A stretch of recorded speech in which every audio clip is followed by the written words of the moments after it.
Yeah, Chelsea beaten at Crystal Palace by 2-1. Of course, they'd lost the previous week as well at home to Manchester City, and this week at Stamford Bridge held to a 3-3 draw by Roma. Mark Schwarzer, the Chelsea players, some Chelsea players, appeared to down tools after Jose Mourinho had won the title. Is that happening again here? No, I wouldn't say that. And I don't think necessarily they down tools during the Jose Mourinho period. I just think there were a lot of unhappy people, and Jose Mourinho was one of those people as well. I think there are definitely similarities at the moment, nowhere near as extreme as it was in the end at Chelsea. However, just reading something today about Cesar Azpilicueta saying that morale is down, players' confidence are down.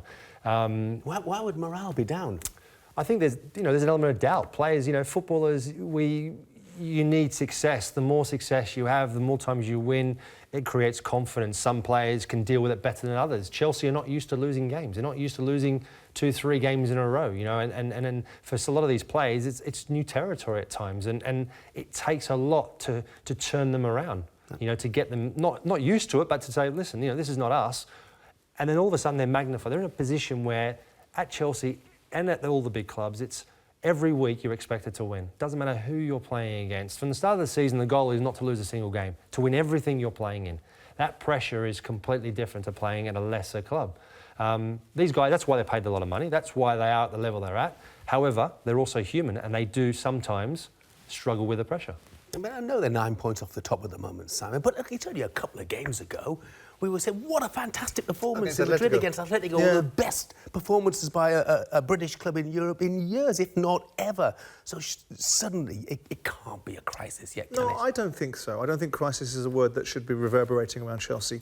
I think you look at the Manchester City game, they were just simply played a better side on the day. Manchester City are in an irresistible vein of form, and they outplayed Chelsea. And that will happen every now and again. The game last night against Roma, they didn't play well, okay, but they still got a result. They still got a point out of the game. And, people will wax lyric or eulogise Mourinho for being able to win games when his team are not playing well. Well, Chelsea got a result when they didn't play well yesterday against Roma. The performance against Crystal Palace is probably the more concerning performance because it was a poor performance.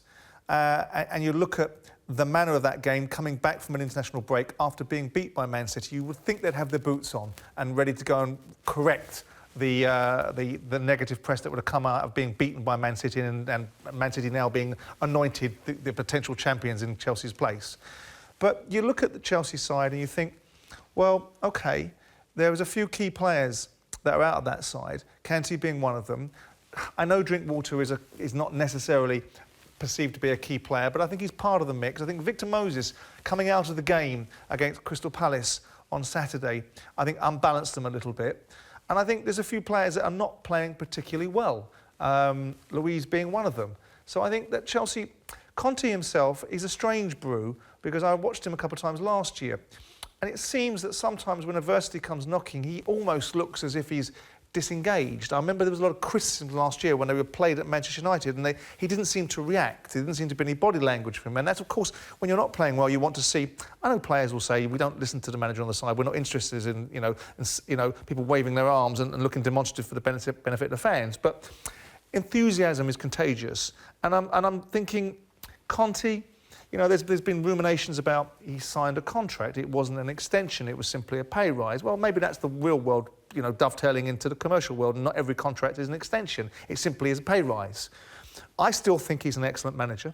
I still think Chelsea, Hazard's back in the team. He scored 2 goals yesterday. I think Chelsea will overcome this glitch and we'll start to see them operate at a much higher level again relatively soon. Take the point about the contract. To counterbalance that, of course, you could say, well, he's just brought his family to this country. Yeah. So, but do you get any impression, Mark, though, that he's maybe falling out of love with Chelsea or that Chelsea may be falling out of love with him? No, not at this stage. I think the fact that, he's clearly frustrated. He's clearly frustrated about the so-called lack of dealings in the transfer market, the injury crisis that they're going through at the moment, and I think that's been for him. It's a bit of an outlet. It's a bit of a way of going, right. Okay, that's why things are not going so well at the moment.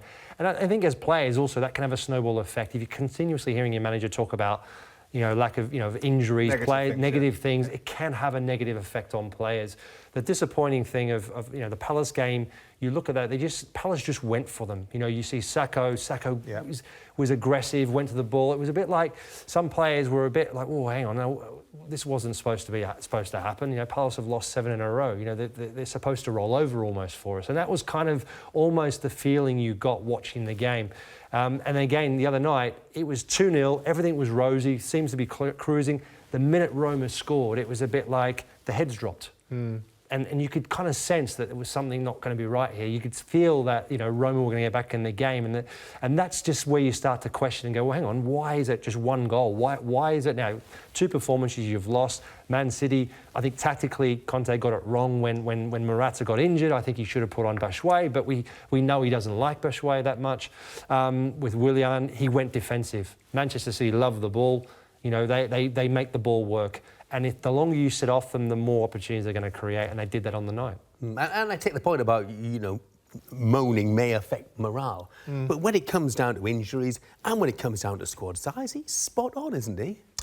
Well, I mean, moaning about lack of activity in the transfer window or having a depleted squad or not having enough depth, it always sits uncomfortably with me because this man has a lot of currency. He's just won the Premier League, so I would have thought that he would have been given enough latitude to be able to get the playing squad that he wanted.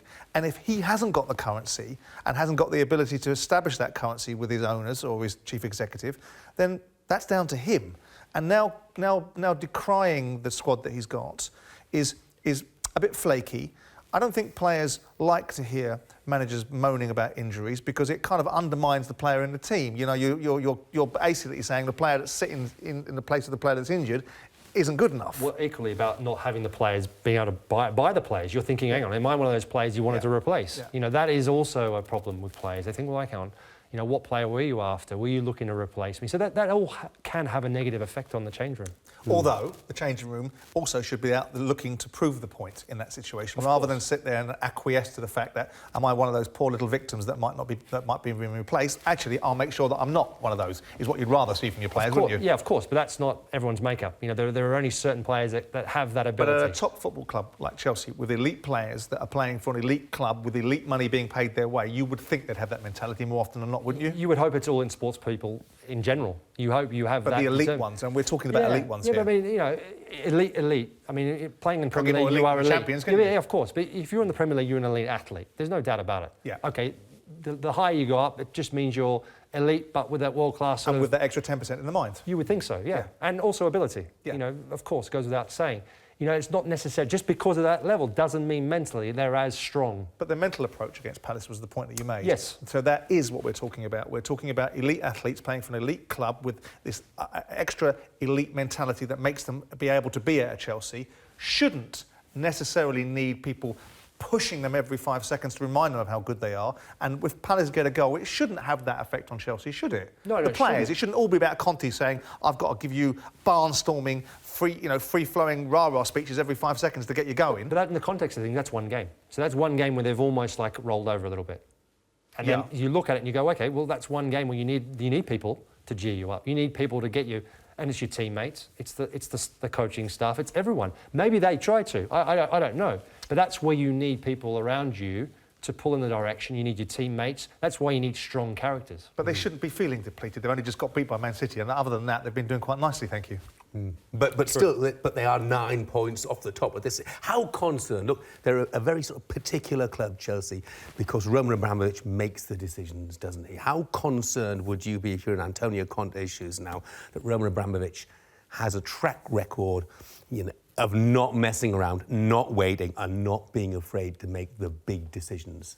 I think for Conte's side of things, I think as a manager, I don't think you can think about that. I think you just need to go about and just try and do your job. Not helped by the fact that Carlo Ancelotti is in the stands against Roma, surely. I mean, he's entitled to go and watch a football match. Well, he is, but surely he's thinking, look, this is a manager who's had a couple of bad results, I'm an ex-Chelsea manager, won the double there. It might not look too clever if I'm in the stands. No, I think he just wanted to go watch a good game of football, and he loves Chelsea, and the players loved him as a manager. The fans loved him. It's bad timing. I mean, he's just become available again. It only is bad timing because of the result. Absolutely That's right, the only yeah. reason it's bad timing. Well, if he goes and they win 3-0, they go, what a fantastic game. Yeah, but it's and all of a sudden- bad timing because he's just been sacked by Get Bayern Munich and spoon suddenly out. he is available. Yeah, no, I don't Yeah, think but he's so. also made it very clear that he doesn't want to work. Now, of course, that means nothing in football speak, right? But ultimately, no, I think Conte is quite a confident character, and in fact, he should be. And I think he's quite a single-minded individual. And he took it upon himself to deal with Costa in a certain way, had the courage of his convictions to do it. Possibly that might have cost Chelsea 30, 40, 50, 60 million during the transfer window. That might have got them another player. So that might have not necessarily worked to his interest, but I think it was the right decision. I don't think he'll look over his shoulder. I think football managers are so highly paid, so well remunerated, and so aware of the fact that part of the job that they have in their own mind is that they're going to get sacked at some stage. I don't think that's the right mentality, but it's part and parcel of the territory. So he won't be looking at that. He'll be looking at what's in front of him. And at that level, they've got such self-belief. All managers do, but I think at that elite level we talk about, and we're used to that sort of pressure time and time again, they all have that aura of self-belief and confidence in their own ability. That's why they've made it to that level.